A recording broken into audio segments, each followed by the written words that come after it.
हरे कृष्णा। तो अभी तक मेरी लर्निंग ही चल रही है कि कैसे व्लॉग बनाना है। घर में ही रहती हूँ मैं। 12 बजे मेरी बेटी आ जाती है, 2 बजे सिद्धार्थ आ जाता है। उन लोगों का खाना बनाना, उसके बाद खाना खा के मैं सो जाती हूँ। शाम को पूरा दिन खत्म। मुझे समझ में नहीं आ रहा है कि मतलब घर में लोग कैसे व्लॉग बना लेते हैं, मतलब उनको अंदर इतनी मोटिवेशन कैसे मिलती है। या तो उनके घर परिवार के लोग साथ होते हैं, मेरे साथ कोई है नहीं कि मैं कैसे व्लॉग बनाऊं। लेकिन अब से मैं लर्निंग शुरू कर रही हूँ। मैं अपने ट्राइपॉड घर में अलग अलग जगह रख कर देख रही हूँ कि कैसे शूट कर सकती हूँ। तो खैर कोई बात नहीं, ये सब तो चलता रहेगा। मैं एक बात यहाँ पर शेयर करना चाहती हूँ कि जैसे मैं कंटिन्यूअसली सत्संग सुनती हूँ प्रेमानंद जी महाराज के। लेकिन फिर भी ना सब्र नहीं आ पाता है। जैसे कि मैं राशन लेने गई एक जगह, तो मैं एक चीज़ वो उसमें राशन में डालना भूल गया था। तो मैंने उसको लास्ट में बोला, तो तब तक मैं गूगल पे से पेमेंट कर चुकी थी। गूगल पे से मेरे पेमेंट करने के बाद जो उसका ऑनर था, उसने मुझे सबके सामने ऐसे मतलब बोला ना कि आप ना एक बार में बताया करो सारा राशन, बार बार मत बताया करो। उसने मेरी बात सुनी भी नहीं, जबकि गलती उसके लड़के की थी कि मैंने उसे राशन सारा बताया था और उसने डाला नहीं था। वो लास्ट में जो मैंने उसे एक चीज़ कही थी, उसने लिखा नहीं था वो।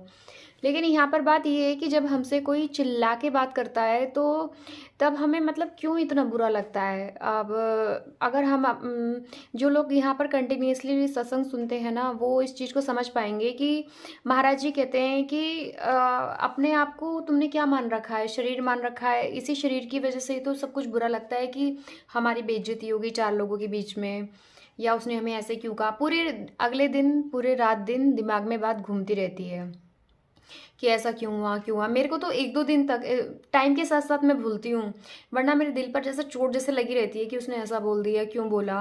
अब मैंने सोचा है कि मैं उसकी दुकान पर 2-3 महीने तक जाऊँगी नहीं, वैसे जाऊँगी ही नहीं उसकी दुकान पर। अब मैं किसी कहीं और जगह से ही सामान लूँगी। लेकिन मतलब अपने आप पवित्र होने में पता नहीं कितने पाप किए हैं जो इतना टाइम लगेगा। मतलब हमें एक वो है ना, खबर नहीं पल की बात करे कल की। हमें यही नहीं पता है कि हमारे पास कितना टाइम है। जो भी टाइम जाना चाहिए सत्संग में जाना चाहिए। सत्संग में सुनती भी रहती हूँ, उसके बाद भी पता नहीं क्यों इतना गुस्सा है मेरे अंदर, गुस्सा शांत नहीं होता। खैर कोई बात नहीं।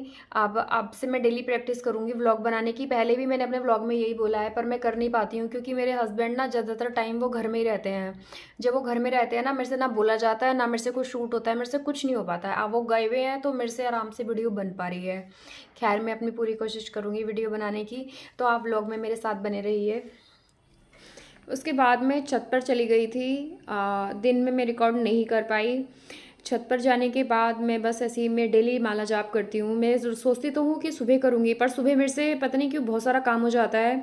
और अब मैंने ना सुबह जल्दी उठना शुरू कर दिया। पहले मैं 6:30 बजे भी बहुत मुश्किल से उठती थी, लेकिन अब मैंने आधा आधा घंटा खींच के 6 बजे, फिर अब मैं 5:30 पर आ गई हूँ। 5:30 बजे मैं उठ जाती हूँ। उसके बाद भी मेरे को घर के काम में टाइम नहीं मिल पा रहा है इतना। मैं धीरे धीरे टाइम खींच के 4 बजे तक ले जाऊंगी, जिससे कि 4 बजे ही मैं अपना मंत्र जाप वगैरह करती रहूं। तो मैं यहाँ पर एक जगह बैठ गई थी क्योंकि मैंने सुना था सत्संग में कि ध्यान लगाना होता है। मैं ना डेली घूम घूम के छत पे करती हूँ तो उतना ध्यान लगता नहीं है। मैं सोचती हूँ एक जगह बैठ के स्थिर होके मेडिटेट करूँ अपने आप को, जिससे कि मेरा जो एकाग्रता है वो भी बढ़े, क्योंकि मैं भूलती भी बहुत हूँ चीज़ें। मेरे को कुछ याद नहीं रहता है, दिमाग इतना काम नहीं करता है। 1 मिनट पहले की भी चीज़ मैं भूल जाती हूँ कि मैंने कौन सी चीज़ कहाँ रखी, मुझे कुछ याद नहीं रहता। तो कम से कम मैं 5-6 माला तो मैं डेली करती हूँ, और सबको माला करनी चाहिए। क्योंकि फ्रस्ट्रेशन आजकल इतना बढ़ रहा है, लाइफ इतनी सबकी बिजी रह जा रही है कि कब दिन निकल रहे हैं कब रात निकल रहे हैं पता ही नहीं चल पा रहा है।